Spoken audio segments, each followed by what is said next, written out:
Ryan Evans, the mastermind behind Kustoms' most astounding conversions, has long been a fan favorite on counting cars. But beneath the paint jobs and historic car restorations, startling events have occurred on and off television. Unexpected personal decisions and career-changing movements have left the once private musician confronting challenges even his team didn't see coming. What's with Ryan Evans, and how will it affect car counting? Ryan Evans' story is about passion, innovation, and unexpected fame. Ryan, born January 4, 1974 in Illinois, had a difficult upbringing. His father's U.S. job, Army, meant many family moves. The majority of their stops were in Texas and Germany. Moving constantly wasn't easy, but it allowed young Ryan to experience other cultures, landscapes, and lifestyles. Ryan's life changed at Frankfurt American High School in Germany. Ryan discovered airbrushing while most youngsters struggled with algebra. After meeting a famous graphic artist, he became interested in this distinct kind of art, which shaped his career. This was Ryan's first taste of customization. His name was spray printed on a t-shirt. A lifetime love of making something unique began. Ryan's custom painting obsession developed. He saw a House of Color ad for its high-quality car paints. An inspiration struck him. The ad's brilliant colors and creative graphics made Ryan understand cars were more than simply cars. They may be art. Hooked. His interest led him to custom automotive painting, where he progressively made a name for himself. Ryan's destiny changed when he moved to Las Vegas and joined Kustoms, owned by Pawn Stars Danny Coker. Danny went from occasional porn star expert to star of counting cars. Ryan's role began tiny. He was one of many painters in the busy garage. Ryan became popular as the show did. Immediately pleased by his car restorations, Danny made him his right-hand man. He did more than paint vehicles. He breathed fresh life into them. Ryan's great moment was Kustoms Employee of the Year competition. The prize? 1975 Chevy Suburban. Danny held a buggy race to decide who to choose. Ryan started slow but outran his competitors by starting the Suburban's engine first. A joyful, unforgettable experience that showed his resolve to win no matter what. Ryan's 1962 Cadillac restoration was his best. It was no ordinary project. The SEMA trade show, a significant car event, was its intended debut. Danny worked with Matrix Automotive Finishes to provide Ryan the greatest paint system. Ryan was under intense pressure to excel. He methodically repaired the Cadillac for hours, combining teal tones for a gorgeous impact. He even wounded himself but kept going. The automobile wowed at SEMA. Ryan's craftsmanship was visible in every stroke of the paint. Ryan struggled when Danny wanted to unload another 1962 Cadillac for quick cash. Danny planned to black out all chrome to save money. Ryan thought this approach wouldn't do justice to the car's historic look, but he knew they were on a budget, so he suggested re-chroming with a new spray process using chemicals and an activator. It worked despite being hazardous and cheap. The Cadillac looked better and sold for more, making a bigger profit than projected. Ryan's ingenuity went beyond automotive styling. Smart solutions to difficult situations were the focus.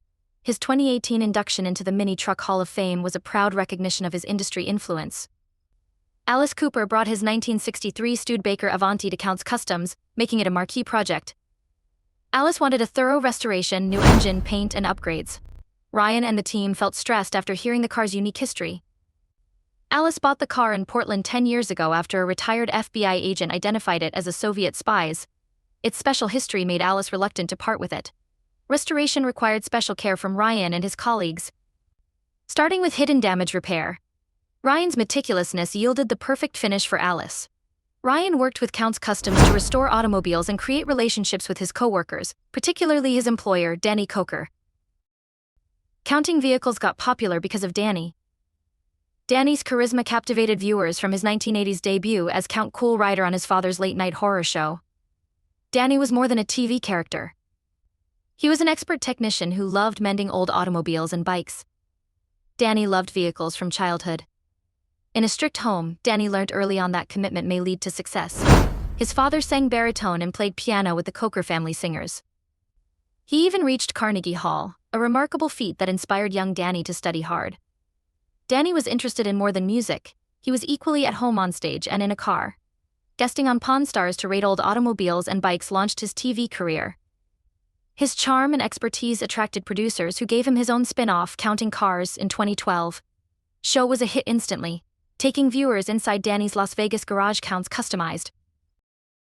Danny is more than the star. He's the shop's backbone. He meticulously manages everything from paint details to engine overhauls. Danny is known for his love of flashy vehicles and rock and roll, but his personal life is discreet. He and his wife Corey Farah love music and business. They run Count's Vamped Rock Bar and Grill, a prominent Las Vegas venue with live rock and a laid-back vibe. Danny still loves cars despite his many roles. His white 1966 Mustang GT is his pride and joy among his many historic cars. Count's Customs owner is active in every project even though he's made millions. What happens after the cameras stop? Danny interacts with fans even if counting cars hasn't shown recently. Tours of the garage remain free. Car fans can witness some of the show's classic constructions. Count's Customs Facebook page still posts about new projects, restorations, and shop events. Danny's music passion endures. He sings lead for 1970s rock band Count's 77. Managing the garage, playing music, and running Vamped keep Danny busy. But he wouldn't change it. He thrives in this busy lifestyle with the same passion that started him. During the COVID-19 pandemic, reality TV was uncertain, fueling suspicions of Ryan's exit. Fans feared his permanent departure. However, Ryan's social media and Count's Customs Facebook page say otherwise. Ryan remains a teammate. He works on non-car tasks at the shop. In fact, Ryan has been practicing his art by creating big sculptures and centerpieces for local companies. Tentacled octopus sculpture on a cylindrical framework. It was an unusual assignment that showcased Ryan's artistic range. After the 10th season of Counting Cars ended in November 2021, Ryan and the crew wanted more episodes to keep the Count's Customs spirit alive. Not everything had gone smoothly at Count's Customs. The shop was shaken by the 2017 accounting incident involving Joseph Frontiers, who stole $75,000. Employee funds were used for flights and a Range Rover down payment by Joseph. Danny and the team were horrified by the betrayal.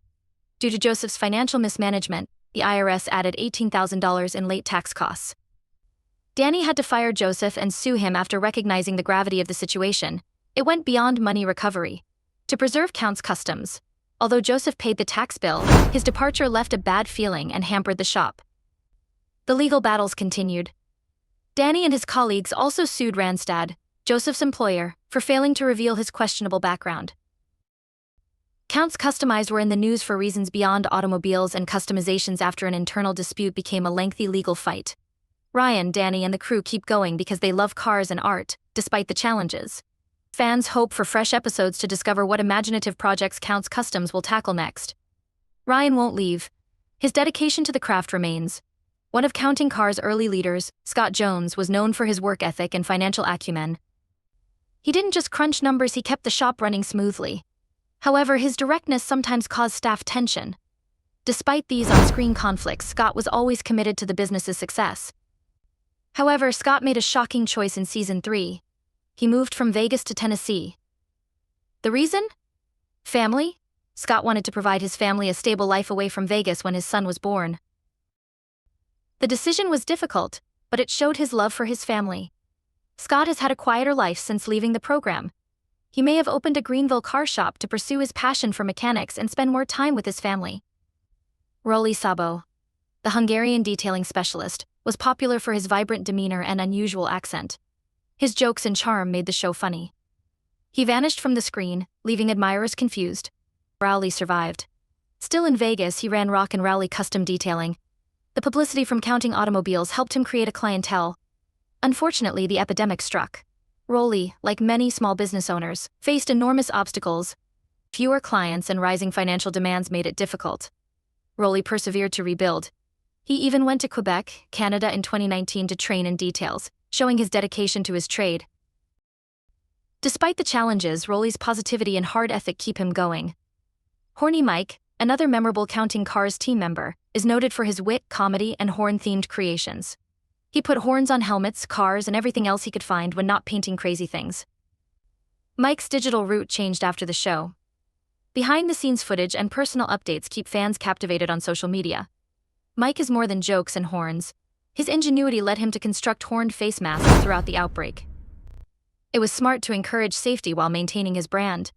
Mike interacts with supporters on social media, assuring them that Counting Cars is still alive. Danny Coker's right-hand guy, Kevin Mack, has always been mysterious. He quit the show in 2020, leaving fans wondering why. Had a schedule difficulty or wanted extra privacy? The mystery deepened as no clear explanations emerged. After leaving the show, Kevin posts about his life online without explaining why he stopped counting automobiles. Fans are curious about Kevin's personal life, but he appears pleased to keep it private for now. Shannon Ako, Counting Cars exceptional constructor, joined in 2012. Shannon's skills were clear upon arrival.